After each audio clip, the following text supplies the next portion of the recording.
1, 2, 3.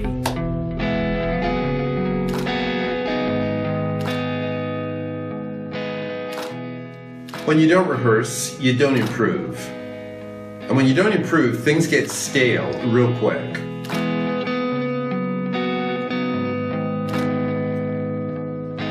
Yossarian kept checking into Vipassana retreats where no one speaks for 30 days, which makes rehearsal kind of difficult.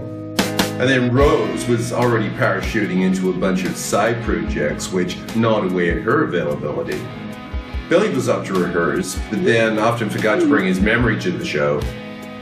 But our gig promotion was underfunded and audiences were like minuscule. To every bad, there is a worse. You learn that when your bad gets worse. If we played a South Coast gig so under-rehearsed, it would have confused even Louis Buñuel. I used to live in New York City. Everything there was dark and dirty. Outside my window was a steeple with a clock that always said 12. Then our MC, who may or may not have had a neurocognitive disorder, back announced us with names of the band scheduled to play the following night. Anthony, up there. It's the end. Anyway, it's been good. Nigel. Molly.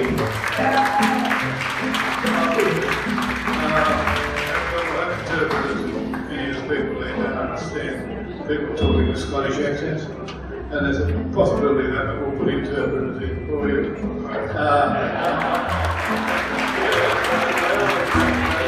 Going on the roads out there? Yeah, good. I'll say thank you to Ben. Ben's done a great job. There's no point if it ain't fun. Performance like this. I left.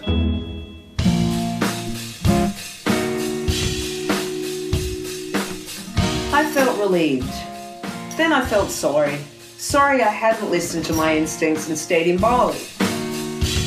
I began to critically reflect on things. Everything. My whole life.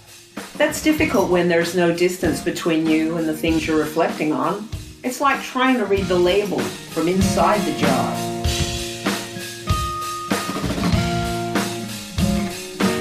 It was a time when we had thoughts that we could change things, change the world. I think now, I'm really getting tangled up here.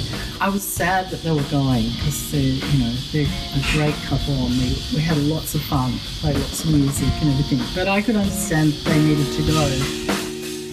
We had some terrific times with the Trippy Hippie Band. I remember one show we did in Kuala Lumpur. Joe was late getting to the gig and I suggested that, hang on a minute, it wasn't Joe, it was me. Actually, it wasn't the Trippy Hippie Band at all, it was another band. The passing of time happens and chapters come and go. It was a blessing to have the time and space to meditate upon these things. Like a lot of women, I'd spent years putting people's emotional and physical needs above my own. I welcomed the opportunity to flip that script. But remember that? Yeah, I do. Remember the peace that we felt in Bali, right? I can feel it now, man. Right. And it's becoming a bit elusive. Yeah. Yeah, since we've been here in Australia. Yeah. Just not getting the same peace. So, yeah, Joe, I've been thinking a lot about it. What? Children a little cold as soon as they grow. For there ain't nothing here now to hold them. Alright, great song. Yeah. You sing it well, Harmony. Right on. Thanks, Joe. But it just has me thinking about Bali again. What? Joe, are you okay? Yeah, I'm fine. I'm okay. You sure? Yeah, I'm fine. Really. Okay, I've got to tell you something. Yeah. I've been thinking again about going back to Bali. What?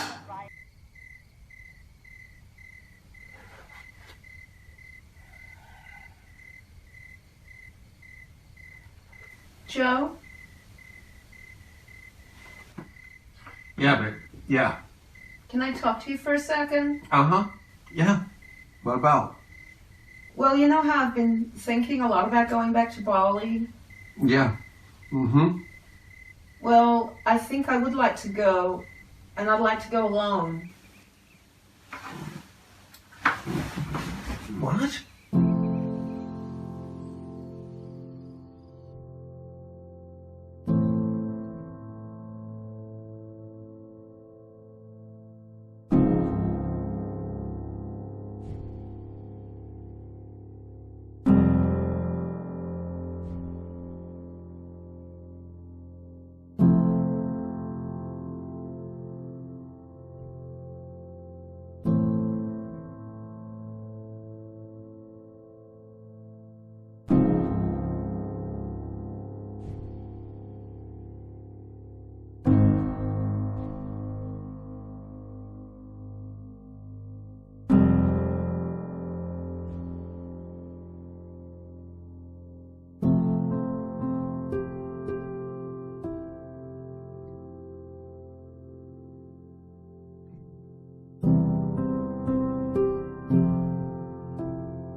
A memory of these faces,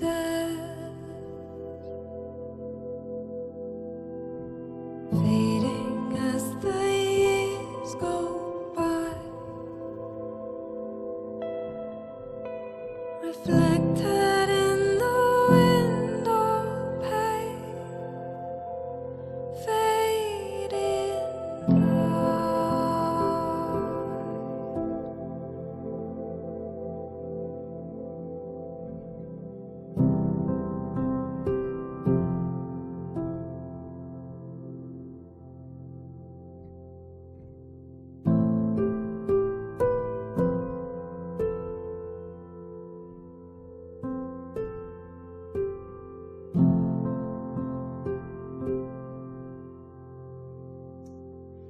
Someone once said it's funny how the 60s dreams did turn out,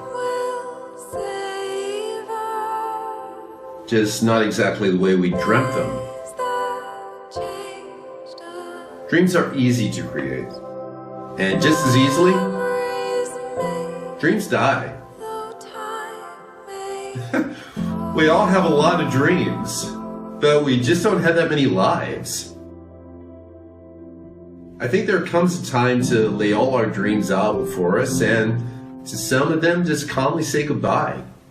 The dreams that are concentrated will go to places that we can't reach. From there, those dreams will lift us all up. Dreams don't come true. Dreams are true.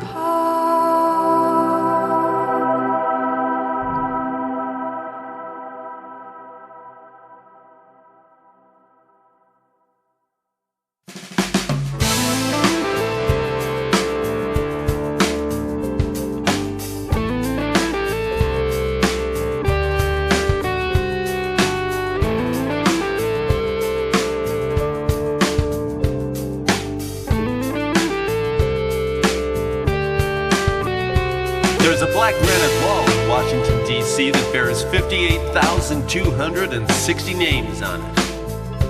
All of the names that are carved on that wall are dead. For what? Freedom? If this country had listened when kids were screaming to stop that slaughter, that wall would have been a hell of a lot shorter. Yet we as a nation still wage wars of choice. Wars encouraged by plutocrats who never have to fight them. Peace is never discussed. Peace has somehow become a pejorative. Peace is no pejorative. Peace is essential to the survival of the human race. And those who advocate for war are a dangerous and fearful group who should be marginalized and disavowed. War is always the last resort. The dirty fucking hippies were right.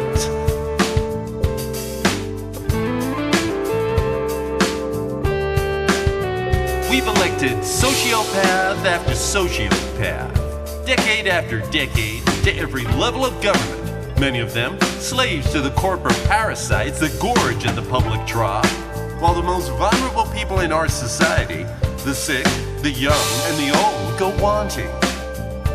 Billions of dollars in profits are being stitched up at the expense and suffering of our neighbors by the jackals that compromise our pharmaceutical and insurance companies, both of which hype their diagnostic wisdom and their fake concern right into our own homes via the TV and radio. Both of these mediums have been complicit in this deception, while being handsomely compensated for their assistance. Universal health care? That's too expensive, they tell us. I hate to say we told you so, but the dirty fucking hippies were right.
I'll say it again.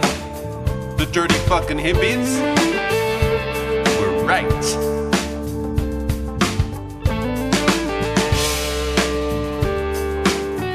You got big box discount stores descending upon small American towns like alien ships, filled with cheap junk brought at low prices from countries that pay their workers slave wages.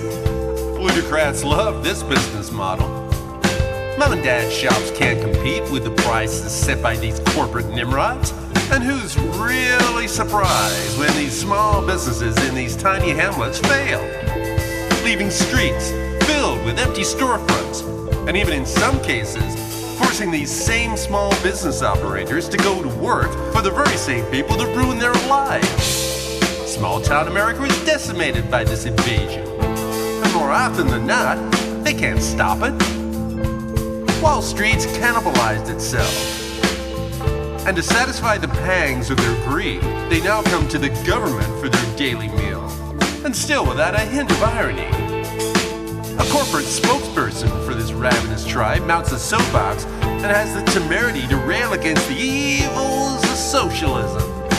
Turns out the socialism is for them. The capitalism is for us. A.B. Hoffman once baited these banksters by throwing a ton of cash onto the floor of the New York Stock Exchange. To no one's amazement, they demonstrated their insatiable greed. The gluttons couldn't help themselves.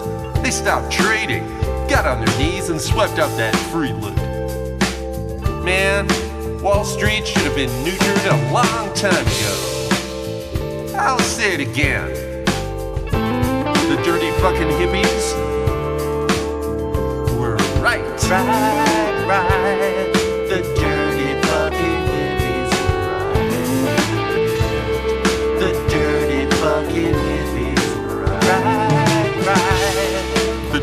fucking hippies were right. Save the hippie, help get our heads together, man. Can you dig it? Like that's wild cool if you can. Save the hippie, let us hang it all out.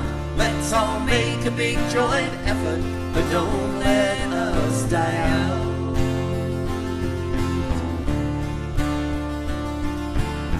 Now we're only found in Nimbin, places like Nepal, and the sales of flares and incense, man, well, they've continued to fall.